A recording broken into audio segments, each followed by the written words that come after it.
Hello everyone, welcome to my channel. In this video, we are going to review and assess Rhode Barrier Restore Cream. I've seen a lot of hype about this product and I was curious to see what's going on with it and I was going to order it. Hence, I tried but it was not available and I was on the wait list. So what I did, I went ahead and took a look at their website. By looking at their website, I analyzed the ingredients one by one and tried to relate those ingredients to the promises that they make and related that to the price of this product and see how reasonable it is for that price. At the end, I would say my take on this product and I would say if there's any alternative in the market that you may consider. And I will tell you if I would buy this product or not for myself. So let's take a look. Going at the website, you can go to the ingredients section. And once I went here, I went to the see full ingredients. In the full ingredients, as I mentioned in my previous video, which you can find over here, you can read the ingredients in the order of concentration. For example, water has the highest concentration and glycerin is the second highest concentrated item in this product. But something like sodium hydroxide or these other ones are less than 1%. How do I know they are less than 1%? It's because from my experience, peptides cannot be more than 1% in the formulations. And also, FDA or Food Drug Administration in the United States does not require companies to list the items less than 1% in the order of concentration. So as a result, I would say the imaginary line for the item less than 1% is here. This means this product is mainly composed of these items over here or up to squalane. So what I did, I prepared this Excel sheet, which you can find in the information below. In this Excel sheet, I put them in the order and I reviewed what is the function of each ingredient, as you can see in the third column. And I linked the chemical structure and I tried to figure out if there is any safety concern with any of these ingredients. Overall, I did not see any ingredient which would be concerning. I noticed there are some ingredients which are highlighted over here in the yellow color that may be concerning at high loadings. But based on the order of these materials or these ingredients in this formula, I don't think they will be materials of concern. My take overall is that this product has nothing I would say unique that would capture my attention. It's composed of the very common humectant or moisturizer like glycerin, like capric triglyceride, and which they absorb moisture because of the alcohol group that they have in their chemical structure. An alcohol group is an oxygen and hydrogen. The formulation has a shea butter, which is a natural ingredient. It has these long chains of carbon which will sit on your skin, and as a result it will limit the evaporation of water droplets from your skin. Hence, it allows it to be more moisturized over time. So the glycerin and capric glycerin, and they absorb the moisture, and the shea butter kind of limits that evaporation. I say it has some niacinamide, which is good for brightening, and squalane, which is also another ingredient that is very similar to skin-like components and also will limit the water evaporation. These are very common ingredients that you will find in any moisturizer. The second item that took my attention was the peptides. And I noticed that Rhode is marketing their products with peptides a lot. So I start thinking about these peptides and also how effective they will be in this formulation. From my personal opinion, I do not think these peptides are going to be very beneficial in this formula. And it's because of the two main reasons. The first reason is that the thickness or viscosity of this material is very high. As a result, the movement of these peptides is not easy to go through skin. The second component is that the peptide molecules, they are large molecules. They are not like vitamin C, which is this size, imagine, or vitamin E, which is this side, or vitamin B3, or niacinamide, which is this side. they are like this side, like they have a molecular weight of 500 or more. And as a result, it will be hard for them to penetrate through the skin layers. This actually has been reported in the several articles that has been published in the scientific community. Let's take a look at them together. One of the papers that you can see here, it says in the conclusion that the inherent instability and larger size requires the product engineering of typical treatment. So what it's saying over here is that these products that have peptides is more for marketing purposes and is not easy to deliver these peptides to the skin. On top of that, these peptides, they have a lot of hydrogen groups or OH groups, and as a result they will start forming hydrogen bonds or connecting to the other materials, let's say glycerin or something, and will not be excited to go through your skin. The other paper also discusses the same thing. It says that we are going to have permeability issues because of these peptides, and as a result there should be more research done on how to understand the mechanism of action for these components. So how do I think these peptides would work if they were not formulated with a lot of butter and everything else that you see in this formulation? If they were, for example, let's say in a water-based formula which was like a toner or something that would be less thick, and as a result it would be easier to be applied on your face and it would get penetrated easier.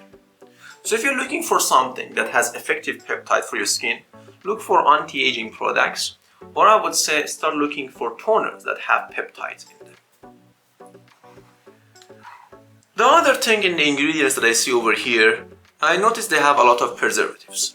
I like preservatives, and I want to say that preservatives should be in every single formulation, because preservative will make sure that the product sitting on the shelf does not allow the growth of any of these microbes or fungus or anything else that can be bad for your skin. And also when you're using this product, using your fingers or anything else, you don't introduce contamination to your product. However, this product has about 4 to 5 preservatives, which example of it can be phenoxyethanol, which is over here, ethyl hexaglycerine, and caprylyl glycol, or potassium sorbate, or sorbic acid. Do I need all of this in my product? Probably not. From my personal opinion, when I formulate my products, I do not put that many. But as a chemist who formulated this, probably they have their own reason that how and why they selected these ones. The other ingredient that is in this formulation is this fruit extract, which is a Euterpe Oleracea fruit extract. I cannot pronounce it, it's a bit hard for me. But in the common terms, this stands for the acai berry, which if you look at over here, this is one of the highlighted ingredients in their marketing, which is antioxidant, and I agree with that, and it's going to take care of the harmful free radicals. However, the issue I have with this extract is that the concentration of it is very low, as you can see, is less than 1%. And the efficacy of it, I don't know how great it will be. Now let's take a look to see what this product promises, and is it really going to deliver what it's saying. So looking at the website again for this product, I see that it says overall the benefits are it soothes and comforts and nourishes and hydrates the skin, which all of them are true, because the ingredients are moisturizing, and also they block the water evaporation through those shea butter or any other fatty acids in the formulation.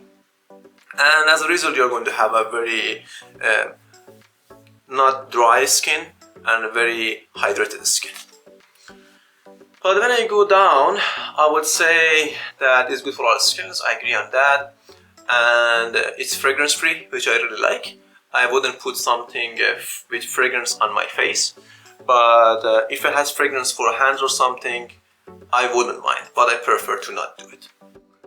And the items over here, they're cruelty free or vegan or dermatologist tested. It's pretty good marketing terms, which I like. I don't know how we can justify these numbers per se, because it doesn't give us specific achievements, like in a sense of the what was, for example, the healthier skin in terms of what, and what is the moisturization level for everyone. So these are, I would say, more of a marketing numbers than anything quantitative that I would put my trust on these numbers per se. And now over here they have the packaging information, which is nice. I wouldn't say that this is something that I would be excited about, because from my experience, as I wrote a paper about the plastic recycling and how we can take off the waste around the world, I don't see this as something promising. But it's a nice marketing term, and someone look at it and be like, oh, that's nice, they care about the environment. So my overall take over here is that this product does not necessarily promise anything specific. It doesn't say that it's going to increase the thickness of the outer layer of your skin higher, or it's going to increase the hydration level of your skin by 15%, 10%, 20% or something. And in my opinion, it's just a normal moisturizer with just a few peptides that their functionality can be questioned. Is it a bad product? Not at all. It has very good ingredients, they're clean, and I like them. I don't see anything that would be concerning from my opinion. So how is the price of this product? The website is selling this product for $29 for 50 ml. And I would say for a moisturizer with, this is I would say an average price range. It's not super expensive, but it's not the most affordable too. And I wouldn't say that like this technology has something, or this formula has something that would make it stand out, that says we have this unique delivery system of the peptides for your skin or anything else. So the price is so-so for me, is a bit high, but is not the most expensive in the market. So will I buy this product personally? Probably not, because is a bit high for an average consumer, and if I'm just looking for a typical moisturizer which is clean and doesn't have any ingredient that I don't like, is good. If I'm going after marketing terms like peptides or something, I would be excited about this, but as I mentioned, in my opinion, the peptides may not work, and I do not see any mechanism of action over here, specifically in this formulation, so I wouldn't bother with that. However, I would consider buying it if I was not just looking at the price, but I was looking at more ethics. Example of this company that I like, or the things this company that does, which I like, is their futures program that you can go and read about it over here. And they talk that how they are trying to take care of the societies around the US by the minorities and supporting women. I like their program, that they have a program that if you return 3 bottles, you get some discount. So they try to have a full cycle recycling of the bottles and make sure that they are being recycled.